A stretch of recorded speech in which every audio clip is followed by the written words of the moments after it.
A África Antiga, o Reino Kush. Quando eu digo a África, o que vem à sua cabeça? País ou continente? A África é imaginada quase sempre como um país, mas na verdade é um continente, com 54 países e centenas de povos e culturas. Na África vivem pessoas de diferentes cores e origens, e são faladas mais de 1000 línguas, algumas como Swahili e Yorubá, com milhões de falantes. A África é imaginada também como um lugar marcado por pobreza, doença, fome e guerra. A África, porém, tem cidades populosas com prédios altos e avenidas largas, como essa que vemos nas fotografias. Embora sejam vistas muitas como paradas no tempo, a África e os africanos têm uma história rica e tão movimentada quanto a da Europa, por exemplo.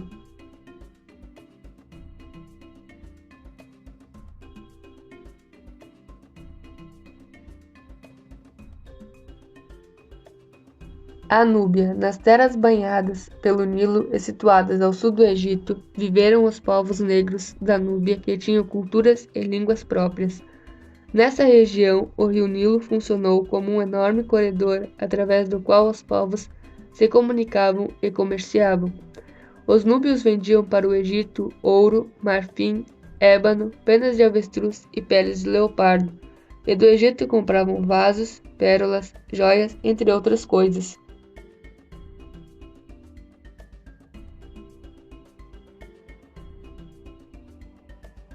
No relacionamento entre egípcios e núbios, alguns períodos foram de paz e outros de guerra. Por volta de 1530 a.C., o Egito diz: Faraós dominou a Núbia e passou a cobrar tributos dos núbios, como mostram as pinturas murais nas tumbas egípcias daquela época. O Reino de Cush. Em 1070 a.C., no entanto, os núbios libertaram-se do domínio egípcio e formaram o Reino de Cush.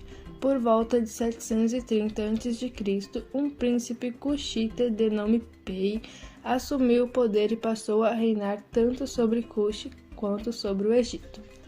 Começava assim a 25ª dinastia, conhecida como Dinastia dos Faraós Negros. Esta dinastia reinou sobre o Egito e Cush por cerca de 86 anos até que os assírios, um povo vindo da Ásia, tomaram a capital do imenso império. O faraó cuxita Tarraca então recuou o centro do seu poder para o sul.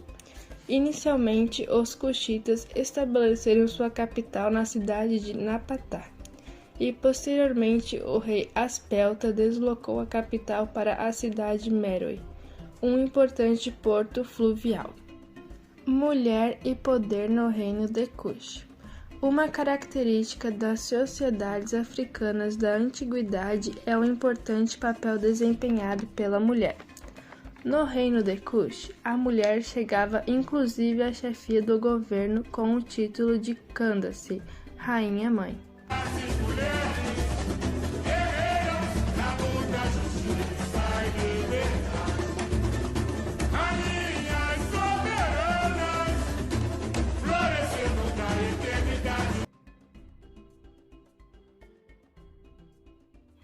E, além disso, muitas vezes a Candace tinha um papel decisivo na escolha do sucessor de seu filho.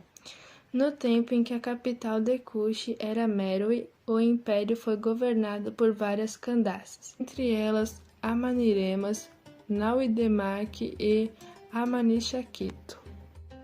A Amanixaqueto liderou a resistência cuxita ao Império Romano, o maior da antiguidade, e conseguiu um acordo de paz com o imperador Otávio Augusto, vantajoso para os cuxitas. No reino de Cush, a escolha do rei seguia um padrão próprio, enquanto no Egito o filho sucedia ao pai. Em Cush eram as lideranças internas que indicavam um entre vários pretendentes ao cargo de rei. E, com isso, os pretendentes impopulares ou sem capacidade para o cargo eram geralmente excluídos. Após a escolha feita por essas lideranças, eles consultavam o oráculo, lançando sementes ao chão para ver se o deus da cidade concordava com a escolha. Economia. No início da sua história, os cuxitas retiraram água do rio com o shaduf, um instrumento movido por força humana. No século III, desenvolveram o sóquio, um dispositivo movido por animais e conectado a duas rodas. Com ele, era possível retirar mais água em menos tempo. Os cuxitas cultivaram o trigo, a cevada e o sardo, uma planta nativa da Núbia, atual Sudão. O sargo é um cereal plantado hoje também no Brasil. Os cuxitas criavam gado de chifre longo e curto, carneiros, cabras e cavalos que foram usados no transporte de mercadoria. O reino Kush era rico em minério, com destaque para o ouro. Os cuxitas eram bons joalheiros. Nas pirâmides reais foram encontrados joias de vários modelos, colares, braceletes, pingentes, anéis e brincos de ouro, prata e pedras preciosas.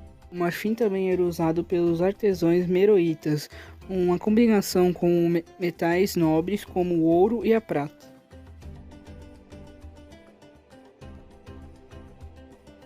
O legado do reino Kush. Kush deixou de ser um centro de poder por conta da perda do controle das rotas comerciais e da ascensão de um outro reino africano na região, o reino de Ashum. O reino de Kush, no entanto, nos legou saberes, pirâmides, templos, sarcófagos e avenidas com grandes estátuas de pedra, entre outros. Esses vestígios todos são uma prova de capacidade dos núbios, que criavam arte, técnica, ciência e civilização.